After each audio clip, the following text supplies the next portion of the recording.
Hey there, welcome back to Nancy's Homestyle Kitchen. Today I'm going to show you how to make white bread. This recipe yields 2 loaves and you can either make it by hand and knead it on the counter or you can make it in the stand mixer. It's a simple and delicious recipe I think you're going to love. So let's get started. We're going to get started by mixing together all of the dry ingredients. When you're measuring flour, you want to kind of fluff it up before you put it into the measuring cup and then level it off like I just did. You can use your scooper if you have one or the back of a butter knife. You just want a nice evenly packed measuring cup with a level top. So we're going to do 4 cups of flour. So there's 2 and we'll do, here's 3 and 1 more, and then we're also going to use up to 1 additional cup when we're mixing. So that would be a total of 5 cups max. This is bread flour. I use Bob's Red Mill artisan bread flour is good.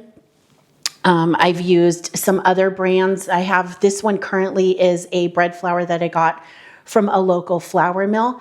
And the reason why you start with 4 cups and then add is because every flour is different. Their protein content and stuff is different. So you want to see how it mixes. You can always add more flour, but you can't take any out. So just start with the 4 cups of bread flour. And then we are going to add 3 tablespoons of sugar. And this is just white granulated sugar. And 2 tablespoons of instant yeast. I buy the big pack of yeast at Costco, pour some in a pint jar, put the rest in a quart jar. I store this in my refrigerator and the quart jar in my freezer, and the yeast lasts for a long time. The last dry ingredient we're going to add is 2 teaspoons of salt. I like a sea salt. This is Redmond's real salt. 1, it was a little more than 1, so I'll go a little skimpier on 1. We're going to use the whisk attachment for the mixer. If you're doing this by hand, just put it into a bowl and use a whisk. And we're just going to give this a quick stir just to get everything kind of incorporated and mixed up. It doesn't take very long at all. All right, let's take this whisk attachment off, and then we're going to use the dough hook attachment. And we're going to get it going slow because I've done this in the past, and if I have it go too fast, flour goes everywhere. So I have 2 cups of warm water. This is just around 100 degrees or so. Think of a baby bottle warm. You don't want it too hot because it'll kill your yeast. So I'm just going to slowly add this into the flour.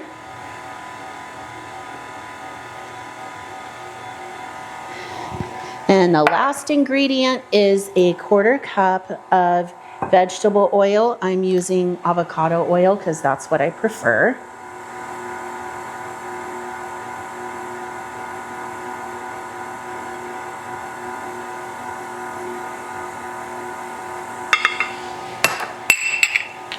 Okay, so that's starting to mix up. I can increase the speed. And I'm gonna grab a spatula. We're gonna need to scrape down the side. And then also get my additional cup of bread flour ready to slowly start incorporating. So you can see there's a lot of flour around the side of the bowl.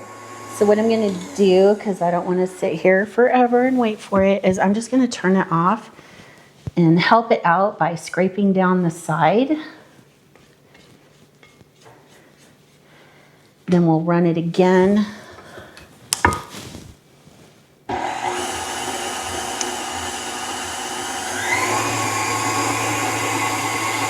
So the consistency that you want to end up with is you're gonna be adding enough flour so that the dough comes together around the dough hook into a ball, and it'll be so tight that it'll actually clean off all this residual flour and moisture from the outside of the bowl. So I can already tell this is not ready, so I'm gonna make it really slow, and I'm gonna add about a 1/4 cup of that flour. I find just adding a 1/4 cup at a time works the best. And again, every flour is different. Sometimes I only need to add about 3/4 of a cup, and then with other flours, I need the whole cup. So it just depends. It also depends on the humidity level and temperature in your house too. So you can see it's starting to come together into a ball, but it's not quite gonna be stiff enough. So I'm gonna add a little bit more flour.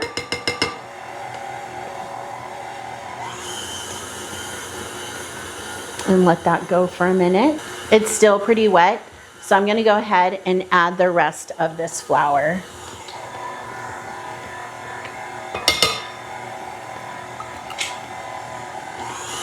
I'm gonna speed it up and hold on to my mixer so it doesn't go off the edge of the counter. This should only take 3 to 5 minutes to knead. Okay, so this has been going for just a couple minutes, maybe 2 minutes or so. You can see how the dough has really gathered up around that dough hook, and it is cleaning off the sides of the bowl. Okay, we're just about done. You can see it's totally cleared the mixing bowl, and so I'm gonna turn it off, and we're gonna touch it and see if it will do a window pane. So the window pane is where you can kind of stretch the dough out a little bit, and yeah, it's not too sticky, and I can stretch it and it gets really thin and you can kind of see through it like a window pane. So that is really good. I'm gonna take the dough off of the hook, and then when we come back, I will show you the pans that I'm gonna use and the 2 options that you have. I removed the mixing bowl from the mixer, got the dough hook off, and now I have the dough just sitting here in the bowl covered with a towel, and I'm gonna let it rise for about 30 minutes. So I turn my timer on so I can watch it. We want it to about double in size. One thing I didn't mention was if you're not using the stand mixer and you're kneading it by hand, it's gonna take you about 5 to 10 minutes to really knead it, get those glutens developed. It's not gonna be sticky, and for it to pass the window pane test. This is a little silicone mat, a rolling mat that I think I got it at Walmart, pretty cheap. You can use that to roll your dough out, or if you have a nice solid surface counter, you can do it directly on your counter. Either way works. The other thing I wanted to tell you about and show you are the pans. So this is a nonstick pan that I got, I think at TJ Maxx, a set. This is what I'm gonna use today. Even though they're nonstick, I still lightly buttered the pans. But if you don't have baking pans, you can get these disposable, I think the brand is Super King at Walmart. These work great, and they actually really evenly brown the whole entire base of the loaf of bread. They're really nice, and I just butter them just like I would these, and these turn out fantastic. Both of these pans measure about 9.5 inches by 4 by 5.3, I think. So just a standard loaf pan.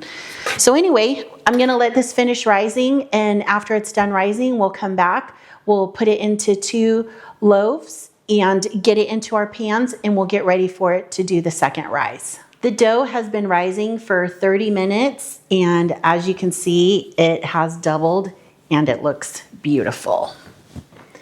The next step is to get it out of the bowl, and we're gonna split it into 2 loaves so we can get them into our loaf pans for the second rise. So take it and you wanna punch it down because you wanna get all that air out of the dough. And I'm gonna use, I have this little dough scraper that I love, and I'm gonna scrape it out of the bowl and turn it out here onto this surface.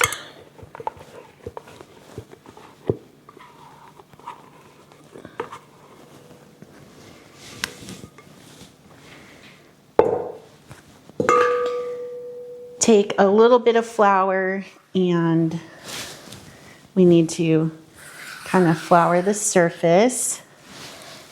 And then we want to knead this for just about 1 minute. We don't want to knead it too much, but we need to get it where we can stretch it out.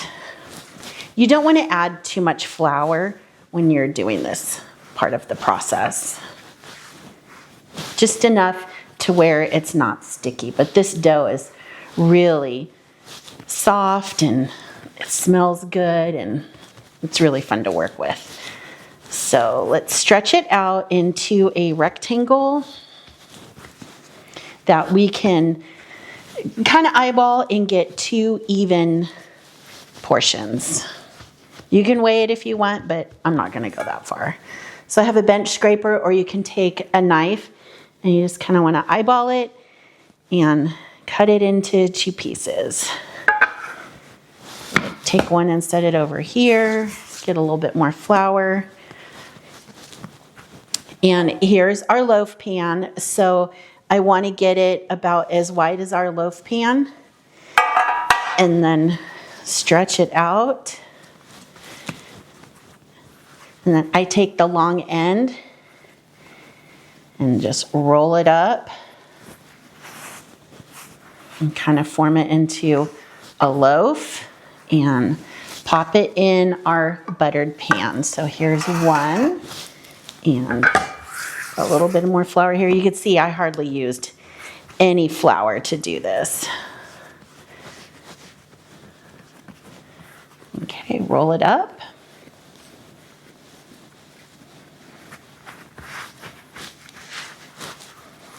And pop it in the pan. Okay, these are gonna get recovered with the same towel, and we're gonna let them rise for another 30 to 45 minutes. During that second rise, I preheated my oven to 400 degrees, and you want to get it preheated and then let it sit there for about another 10 minutes to really come up to temperature. So let me show you how the bread looks. It was about 35 minutes for it to rise. They're pretty even. There may be a little more dough in this one, but they're both gonna cook up evenly and beautifully. So we are gonna put these in the oven, just on the center rack. You can put them right next to each other.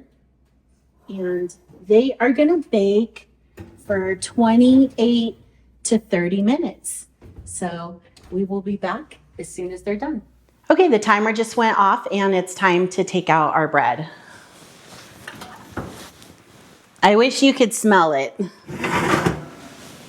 It smells so good and it looks even better. They are nice and golden brown. And they are piping hot. I'm gonna turn off my oven, and what I have here is just a tablespoon of butter that I melted, because we're gonna brush the tops while these are nice and hot. We're gonna brush the top with butter. And then we'll let it sit here for 10 minutes. And after 10 minutes, I'll turn them out of the pans and let them finish cooling. It's been about 30 minutes since we turned these out of the baking pan and let them cool. So let's cut into it and see how it looks.